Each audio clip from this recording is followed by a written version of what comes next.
मोदी, महिलाओं के खिलाफ अपराध अक्षम, पाप दोषी और उसके मददगार बचने नहीं चाहिए। नमस्कार दर्शकों, मैं ऋचा गोस्वामी।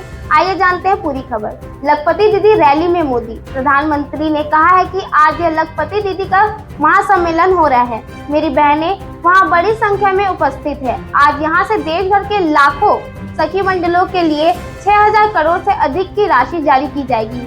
मेरी सभी माताएं बहनों को बहुत बहुत शुभेच्छाएं।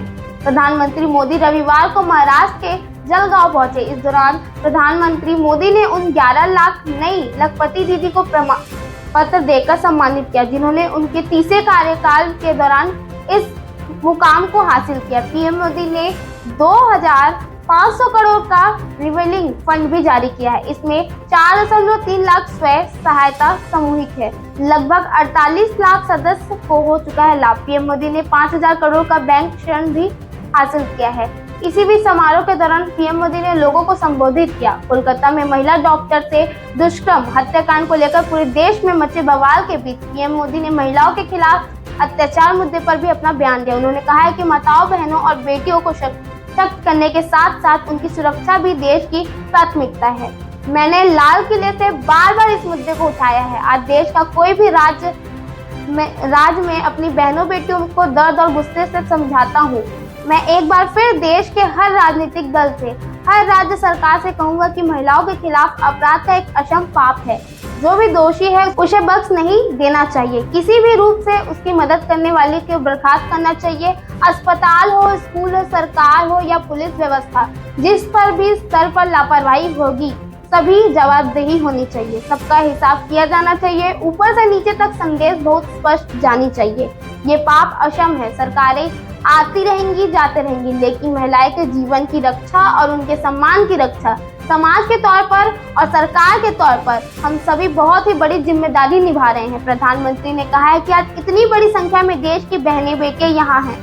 मैं आपको एक विशेष रूप से बताना चाहता हूँ, हमने भारतीय न्याय संहिता में ऐसी अनेक रुकावटें हटा दी है। महिलाओं और बच्चों पर अत्याचार को लेकर इसमें एक विस्तार कानून बनाया गया है। अगर पीड़िता महिलाएं थाने नहीं जाना चाहती तो वो घर बैठे भी एफआईआर दर्ज कर सकती है। हमने ये भी सुनिश्चित किया है कि थाना स्तर पर कोई भी एफआईआर से छेड़छाड़ नहीं कर पाएगा। उन्होंने कहा है कि नए कानून में नाबालिग के खिलाफ यौन अपराधों के मृत्युदंड और आजीवन कारावास का प्रावधान किया गया है। बेटियों के साथ शादी के नाम पर धोखाधड़ी के कई मामले सामने आए हैं। पहले इसके लिए कोई स्पष्टीकरण कानून नहीं था। अब भारतीय न्याय संहिता में भी शादी से झूठे वादे और धोखे को स्पष्ट रूप से परिभाषित किया गया है। मैं आपको विश्वास दिलाता हूं कि महिलाओं के खिलाफ अत्याचार रोकने के लिए केंद्र सरकार हर तरह के राज्य सरकारों के साथ जुड़ी हुई है। हमारी भारतीय समाज में इस मानसिकता को खत्म करके ही रुकूंगा मैं। इसलिए आज भारत विकास के पथ पर आगे बढ़ रहा है और इसमें महाराष्ट्र की बहुत बड़ी भूमिका है। महाराष्ट्र विकसित भारत का एक चमकता सितारा है। नारी शक्ति को लेकर पीएम मोदी की कई बड़ी बातें। प्रधानमंत्री ने कहा है कि आज यहाँ लखपति दीदी का महासम्मेलन हो रहा है। मेरी बहनें यहाँ बड़ी संख्या में उपस्थित है। आज यहाँ से देश भर की लाखों संख्या मंडली में 6000 करोड़ से अधिक की राशि भुगतान मैं आज अपनी बेटियों को दे रहा हूँ और शुभेच्छाएं दे रहा हूँ। उन्होंने कहा है कि हमारे यहाँ की सरकार तय की है कि गरीबों के घर सरकार बनती तो है, लेकिन उनके नाम पे रजिस्ट्रेशन नहीं होता।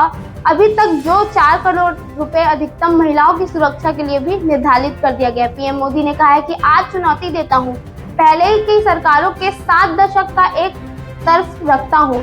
दूसरे तराजू में मोदी सरकार के 10 साल के हुए सभी फैसलों का मैं निर्णय लेता हूँ। देश के बहन बेटियों के लिए मैं सदैव आभारी रहूंगा और उनका मददगार रहूंगा, जो आज़ादी के बाद किसी सरकार में से नहीं प्रेरित हो रहा है। तो इस पर आपकी क्या राय है? मोदी जी का बहुत समय बाद इस पर रेप केस के ऊपर कोई बयान आया है? हमें हमारे कमेंट सेक्शन में जरूर बताएं। धन्यवाद।